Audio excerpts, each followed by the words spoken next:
நாவலப்பிட்டியவில் இன்று காலை இடம்பெற்ற துயரமான விபத்தில் பாடசாலை மாணவன் ஒருவரும் அவரது தாயார் உட்பட 3 உயிரிழந்துள்ளனர்.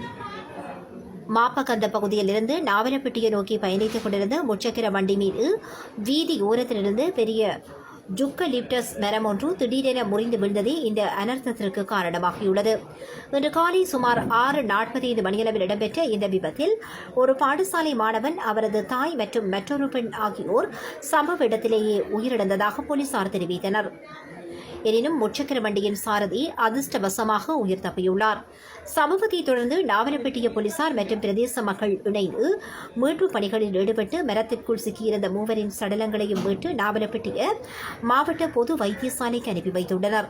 இதேவேளை நீண்ட காலமாக சேதமடைந்து ஆபத்தான நிலையில் காணப்பட்ட இந்த ஜுக்கலிப்டஸ் மரத்தை அகற்றுமாறு பலமுறை அதிகாரிகளிடம் கோரிக்கை விடுக்கப்பட்டதாகவும் அதற்கு உரிய நடவடிக்கை எடுக்கப்படாததே இந்த துயர சம்பவத்திற்கு காரணம் எனவும் பிரதேசவாசிகள் குற்றம் சாட்டியுள்ளனர்.